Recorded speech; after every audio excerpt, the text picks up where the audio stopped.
ಚಿಕ್ಕುಡ mix ಆಗಿರಲ್ಲ ಖುಷಿ ಸುದ್ದಿ ಸಿಗುತ್ತಾ ಸರ್ ಗೋಕಾಕ್ ಮತ್ತೆ ಚಿಕ್ಕೋಡಿ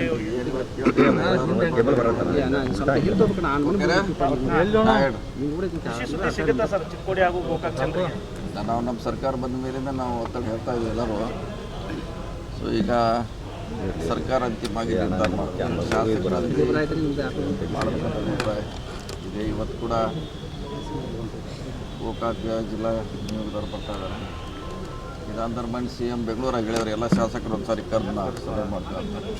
ಬಹುಶಃ ಈ ಅಧಿವೇಶನ ಕರೆದು ಮಾತಾಡಿದಾಗ ಏನು ಔಟ್ಕಮ್ ಬರ್ತದೆ ನೋಡೋಣ. ಸರ್, ಪ್ರಮುಖವಾಗಿ ಅಧಿಕಾರ ಹಂಚಿಕೆ ಬಗ್ಗೆ ಯಾರೂ ಕೂಡ ಮಾತಾಡಬಾರ್ದಂತೆ ಹೈಕಮಾಂಡ್ ಹೇಳಿರುವಂಥದ್ದು. ಅದ್ರ ಹೊರತಾಗಿಯೂ ಯತೀಂದ್ರ ಅವರು ಮಾತಾಡಿ ನಮ್ಮ ತಂದೆಯವರೇ ಸಿ ಎಂ ಆಗಿ ಮುಂದುವರಿತಾರೆ ಅಂತ ಹೇಳಿರುವಂಥದ್ದು. ಅದಕ್ಕೆ ಸಾಕಷ್ಟು ಶಾಸಕರು ಏನು ಕೆ ಪರವಾಗಿರುವಂಥ ಶಾಸಕರು ವಿರೋಧ ವ್ಯಕ್ತಪಡಿಸಿದ್ದಾರೆ ಸರ್. ನಮಗೆ ನೋಟಿಸ್ ಕೊಟ್ಟಿದ್ದಾರೆ, ಇವ್ರಿಗೂ ನೋಟಿಸ್ ಕೊಡ್ತಾರ ಅನ್ನೋ ಪ್ರಶ್ನೆ ಮಾಡ್ತಾ ಇದ್ದಾರೆ. ಅಲ್ಲಿ ಯಾರು ನೋಟಿಸ್ ಕೊಡೋದು ಪ್ರಶ್ನೆ ಇಲ್ಲ. ಈಗ ಅದು ಮುಗಿದೋದ ಅಧ್ಯಾಯ. ಯಾರೇನೋ ಮಾತಾಡೋದು ಮ್ಯಾಟ್ರು ಸೀಸ್ ಆಗಿದ್ದಿಲ್ಲ, ಹಂಗದು ಸೀಸ್ ಆಗಿದೆ. ಅದು ಹೈಕಮಾಂಡ್ ಅಂಗಳದಲ್ಲಿ ಇದೆ. ಅದು ನಾವು ಯಾರು ಮಾತಾಡೋದು ಕೂಡ ಅದಕ್ಕೆ ಯಾವುದೋ ಮಾತು ಇಲ್ಲ. ಮುಗಿದು ಹೋದ ಅಧ್ಯಾಯದ ಪೇಜನ್ನು ಪುನಃ ತಿರುಗಿ ಹಾಕಿದ್ದಾರೆ ಯತೀಂದ್ರ ಅವರು. ಅದು ಮತ್ತೆ ನಾವು ಯಾರು ಮಾತಾಡೋದಕ್ಕೆ ಅಂತ ಮಾತು ಇಲ್ಲ. ಅದು ಅಂತಿಮ ನಿರ್ಮಾಣ.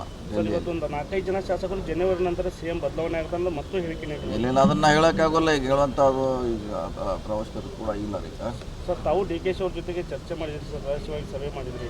ರಹಸ್ಯ ಇಲ್ಲ, ಓಪನ್ ಆಗಿ ರಹಸ್ಯ ಮಾಡೋಂಥದ್ದು ಏನಾದ್ರಾಗಿಲ್ಲ. ಓಪನ್ ಮಾಡಿದ್ವಿ, ಓಪನ್ ಮಾಡಬೇಕಾಗಿದೆ ಅಷ್ಟೇ. ಸರ್, ಅಧಿಕಾರ ಹಂಚಿಕೆ ವಿಚಾರವಾಗಿ ಮಾಡಬಾರ್ದು ಅನ್ನುವಂಥದ್ದು ಅದನ್ನು ಅವರು ಸಿ ಎಂ ಅವ್ರು ಮೀಟಿಂಗ್ ಮಾಡಬೇಕು. ಅವ್ರು ತಮ್ಮ ಅಭಿಪ್ರಾಯ ಅವ್ರಿಗೆ ಹೇಳಬೇಕು. ಅವ್ರು ಏನು ಅಂತಿಮ ನಿರ್ಧಾರ ಏನು ಮಾಡ್ತಾರೆ ಕಾದು ನೋಡೋಣ. ಸರ್, ಈಗ C M D C M ವಿಚಾರ ಈಗ ಅಧಿವೇಶನದವರೆಗೂ ತಾತ್ಕಾಲಿಕ ಬ್ರೇಕ್ ಮಾತ್ರ ಇಲ್ಲ, ಅದು ಹೇಳಲ್ಲ. ಅದು ಸಹ ನಾವು ತಾತ್ಕಾಲಿಕ ಈಗ ಈ ಸದ್ಯಕ್ಕಂತೂ ಸಬ್ಜೆಕ್ಟ್ ಇಲ್ಲವೇ ಇಲ್ಲ, ಕ್ಲೋಸ್. ಸರ್, ತಾವು KPCC ಅಧ್ಯಕ್ಷರು ಯಾವಾಗ? ಈಗ ಹೇಳಿದಲ್ಲ, ಯಾವುದೂ ಈಗಿಲ್ಲ. ಚರ್ಚೆ ಬಂದಾಗ ನೋಡೋದ್ರ ಬಗ್ಗೆ ಹೇಳಿದ್ವಿ. ಚರ್ಚೆ ಬಂದಾಗ ಅದ್ರ ಬಗ್ಗೆ ಚರ್ಚೆ ಮಾಡೋಣ.